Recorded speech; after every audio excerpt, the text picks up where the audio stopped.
But today, if you don't like my sermon, it's not my sermon. This is actually a sermon by John Dietrich that was given before the First Unitarian Society of Minneapolis on October 19th, 1926.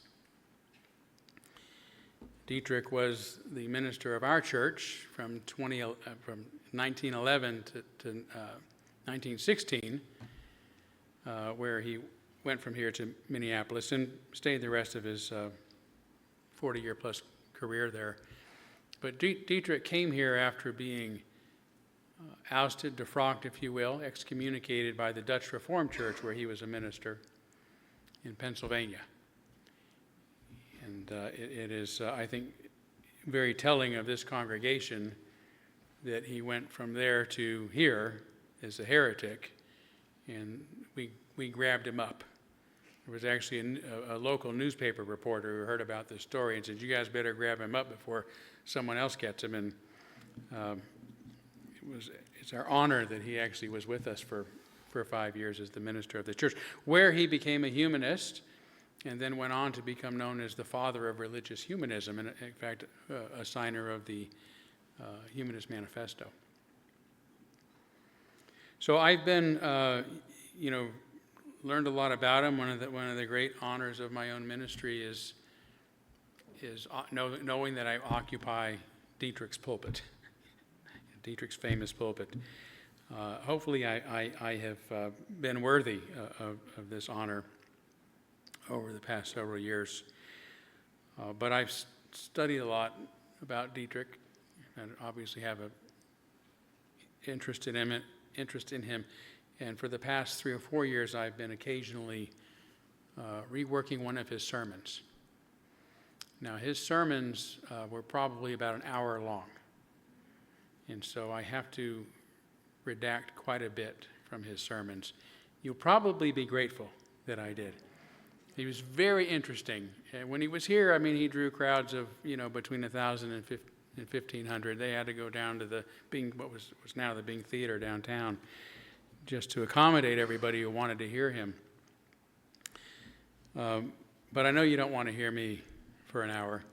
And actually, his sermons had a lot of redundancies built in. He gave a lot of examples and anecdotes, far more than are necessary. So it was easy to eliminate some of those without losing any of his actual main points and any anecdotes necessary to prove his point. So here we are on who are the Unitarians.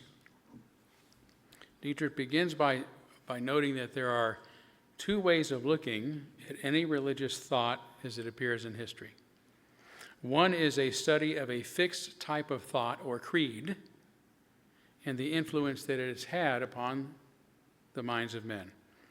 The other is the study of an attitude of mind or a principle as it has worked itself out in various conditions of social life. The former has been more common. It is even taken for granted that every religious movement must perforce express itself in such a creed. So, to this day, the question is asked, what do Unitarians believe? A movement based upon a principle which by its very nature precludes any fixed doctrine or opinion, and which therefore makes the question, what do Unitarians believe, entirely irrelevant. It's not a question that can be answered. In other words, it is the history of a movement based upon a certain principle and not the history based on a sect or upon a certain opinion.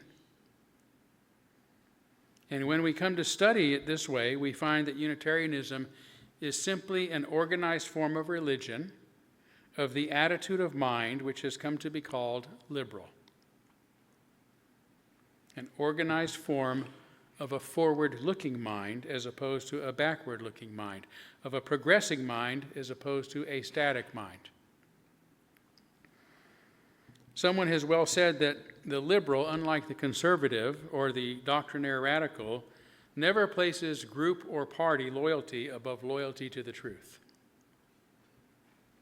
This is as true of the liberal in religion as well as in other fields of thought. He places loyalty to truth above loyalty to creed or to sect. He knows, therefore, that creeds are subject to constant change and sects to constant variation. He seeks always to systemize such views as may be held by the best authorities at any given time, but he regards them as evolutionary and fluid. He contemplates nothing as final.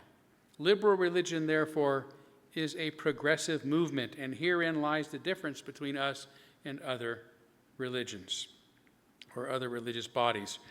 Protestants in general assert and enforce a creed which is presented as the final statement of truth which one must believe to be saved. We place our emphasis upon a method of discovery, being always on the lookout for larger and clearer views of truth and of duty.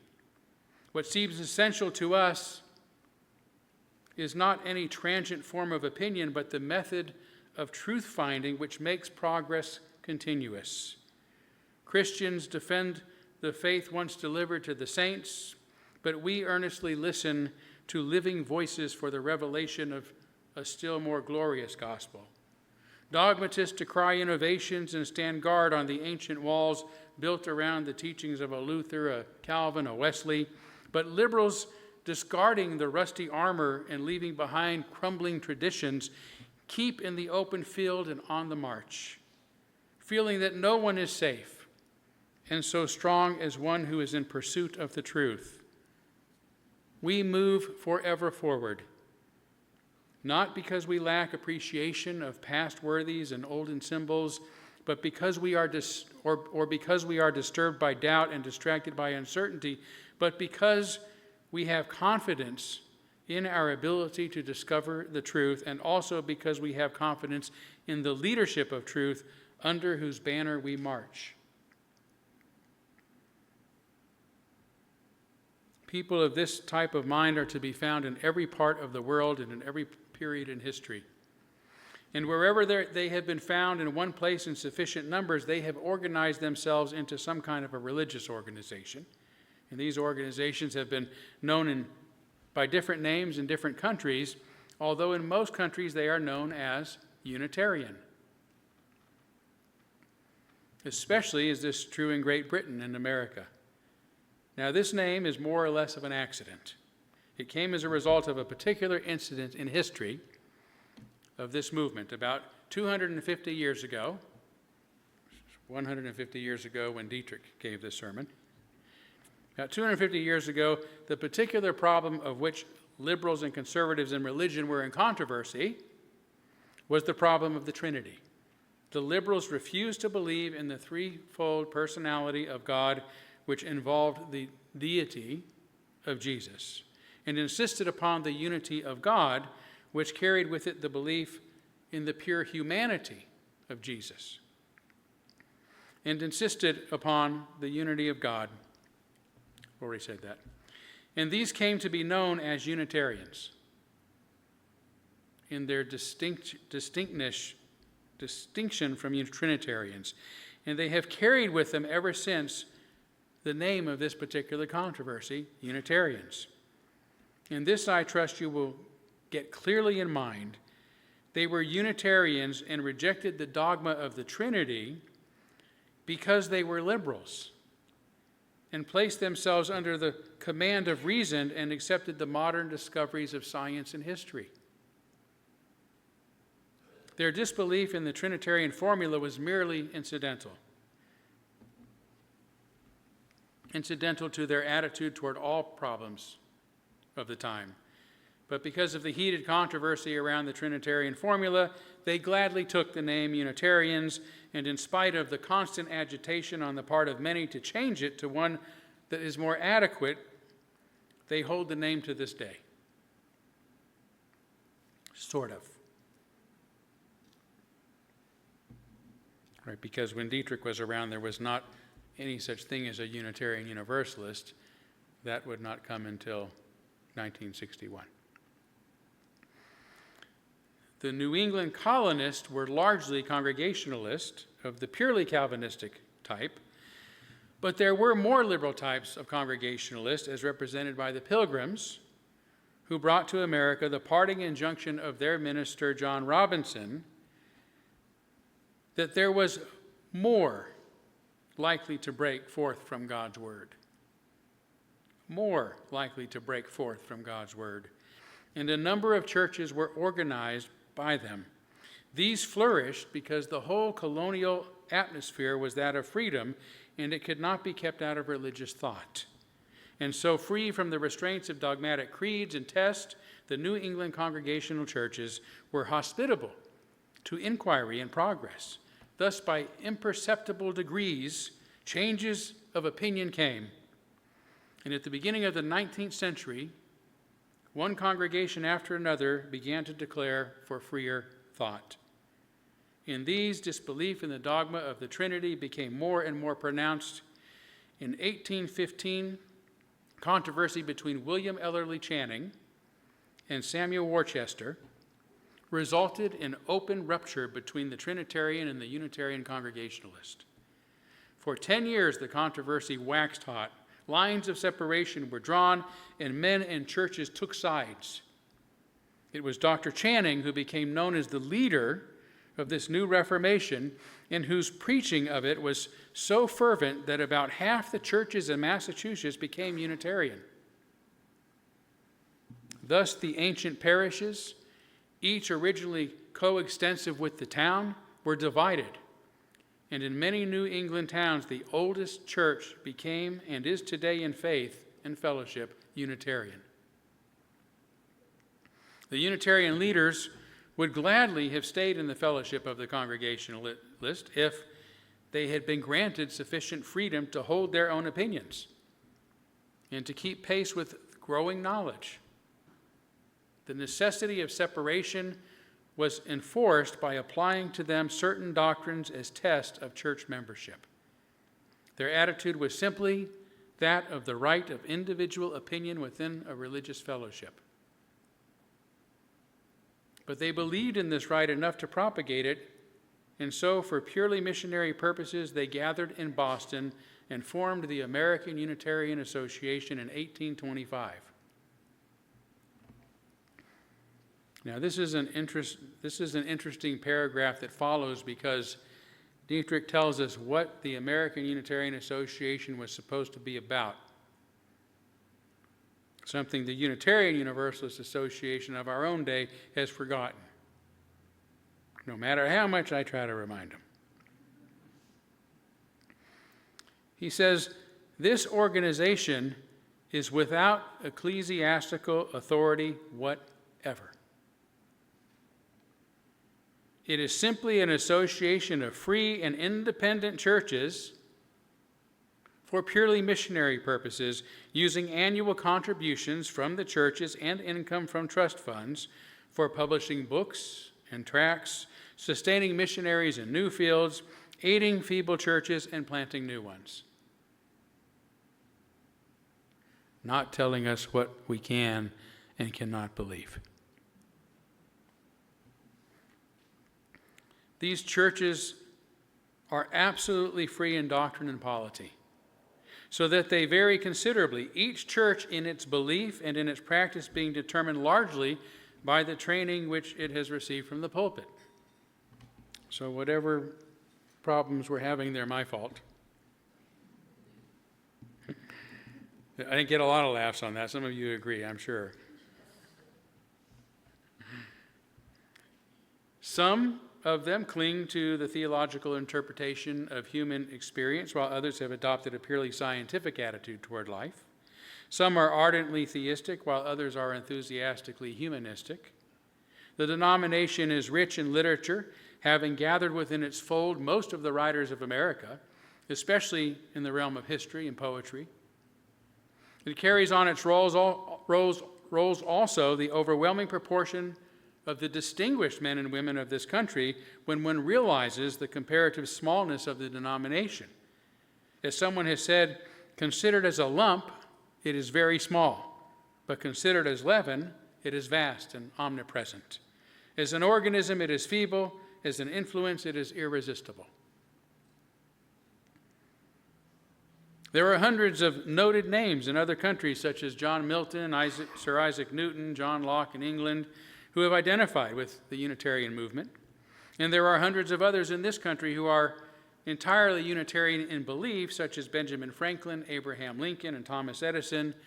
But I shall mention only those who have been formally connected with Unitarian churches.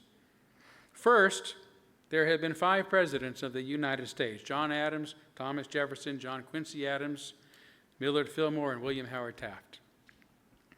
And in connection with them, an army of great statesmen such as John C. Calhoun, Hannibal Hamlin, Daniel Webster, Thomas Pickering, Edward Everett, Charles Sumner, Fisher Ames, and a host of others. In addition, there have been 3 Unitarian Chief Justices of the Federal Supreme Court: John Marshall, Joseph Story, and Mr. Taft. Practically all the great poets of literary character in this country have been Unitarians: Bryant, Longfellow, Lowell, Whittier, Holmes, Emerson, Thoreau, among others. All the leading historians, Bancroft, Motley, Prescott, Sparks, Palfrey, Parkman, and Fisk, were Unitarians. The educators, like Horace Mann, Peter Cooper, Ezra Cornell, David Starr Jordan, and even every president of Harvard University from 1810 down to the present day, and the noted presidents of dozens of universities in the land, Unitarians. Great scientists like Agassiz, Pierce, Bowditch, and Draper were all Unitarians. Practically all the women who have attained national eminence have been Unitarians: Margaret Fuller, Lydia Child, Lucretia Mott, Helen Hunt Jackson, Miss Liverpool, Dorothy Dix, Julia Ward Howe, Charlotte Cushman, Maria Mitchell, Elizabeth Cady Stanton, Lucy Stone, and Susan B. Anthony. And among the few supremely great preachers in America, Channing and Parker Starking and Robert Collier. When you remember that our membership comprises about 1/2,000th of the population of the United States, I think it's even less now, that only about 1 in every 2,000 people in this country is a Unitarian, the proportion of notable names in our fellowship is remarkable. I told you a few moments ago that the conspicuous leader in the great controversy which resulted in the founding of American Unitarianism was Dr. Channing. Not only does he stand out as one of the most eloquent preachers of all time, but it was he who gave utterance to the principle upon which Unitarianism was founded in those strenuous days of religious controversy in this country. For the spirit of William Ellery Channing, the principle which above all else he held dear and always called the sublime idea, the principle which I might say has caused Unitarianism to even outgrow Channing's theology, became at once and has forever been the foundation of Unitarianism. I speak of the principle of religious freedom. That's it. He reverenced nothing more than the mind that was free. With passionate earnestness, he would cry, "I call that mind free which resists the bondage of habit, which does not content itself with an hereditary faith, which receives new truth as an angel from heaven, which is not imprisoned in itself or in a sect. I call that mind free which does not cower to human opinion, which respects itself too much to be the slave or the tool of the many or of the few, which guards its empire over itself as nobler than the empire of the world." He insisted that if a man were free, he must be steadily reaching out for new truth. For myself, he said, I wish to be regarded as belonging not to a sect, but to the community of free minds, of lovers of truth. I desire to escape the narrow walls of a particular church and to live under the open sky in the broad light, looking far and wide, seeing with my own eyes, hearing with my own ears, and following truth meekly, but resolutely, however arduous or solitary be the path in which it leads. He believed, therefore, in a church which should be wide enough to embrace all sincere men and women, regardless of their religious beliefs.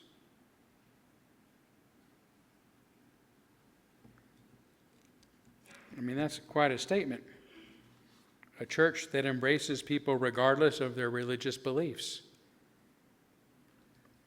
To chanting Unitarianism is something far more than a denominational title, a sectarian form of organization, or an exact system of theology. Underneath all the surface battles against ecclesiastical forms and doctrinal errors which fill the pages of our history, there is one fundamental message of religious freedom, the advocacy and defense of which has constituted within itself all of our distinctive messages in the past, and will ever continue to be our message in the future, I hope, at least until its acceptance by the religious world as a whole. Dietrich was a dreamer. Unlike any other movement in religion with which I am acquainted, our movement is based not on the principle of ecclesiastical authority as in the Catholic Church, nor on the principle of doctrinal uniformity as in the Protestant Church, but on this principle of liberty, of worship, and of thought. In all the history of Unitarianism, no person has ever been denied admission because of any lack of belief or because of any belief. Neither has anyone ever been asked to describe, or I should say prescribe, to any theological or philosophical formula. Unitarianism simply asserts that anyone, white or black, rich or poor, ignorant or educated, Jew or Gentile, bond or free, Christian or pagan, Orthodox or heterodox, theist or atheist, is entitled to think as he sees fit and yet not be denied the right of religious fellowship. My God, in 1926, he was calling for the right of atheists to be in part of a church fellowship. As an atheist, I didn't really mean my God. It just slipped out.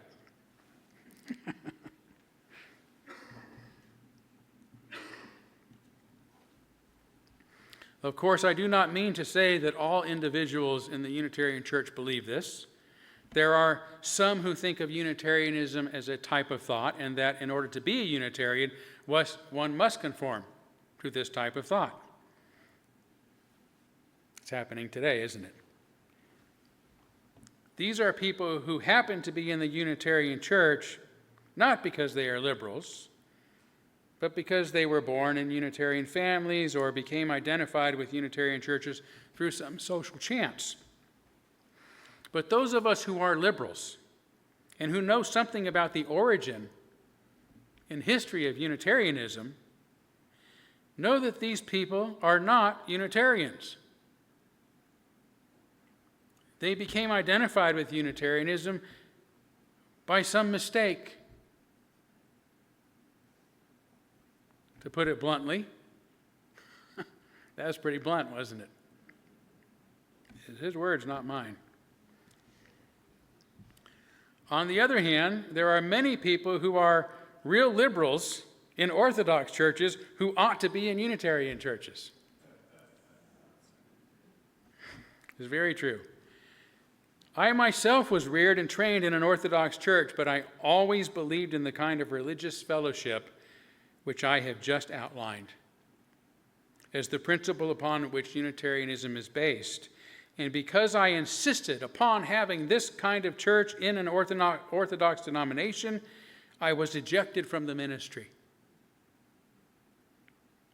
And just as water finds its natural level, so I found myself settled in Unitarian ministry. It must be understood, of course, that this liberty for which we stand is not liberty merely for the sake of liberty, but liberty for the sake of finding the truth. We used to call that the free and responsible search for truth and meaning in the Unitarian Universalist Association. They don't do that anymore. for the sake of finding the truth, of discovering reality, of seeing things as they are, as understanding the universe in which we are obliged to live. For we believe that people will be more likely to find the truth if they are free to search for it than if they are threatened or frightened, or if they are compelled to come to some preordained conclusions that have been settled for them. Freedom, then, for the sake of finding the truth, that is the true fundamental principle of Unitarianism. Freedom for the sake of finding the truth.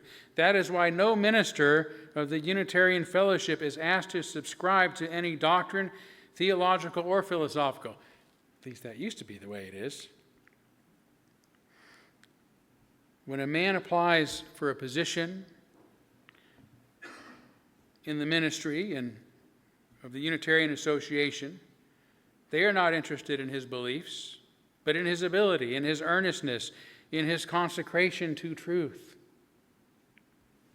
They do not ask him what he thinks, but can he think? And that is why each Unitarian society guarantees its minister absolute freedom of thought and expression.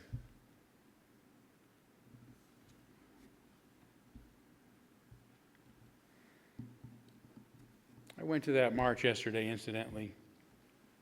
It was a funeral for freedom. I don't know if you saw it. The local media didn't cover it. It was hundreds of people walked. I had my robe and stole on. I was behind the coffin, and we were having a funeral march for freedom.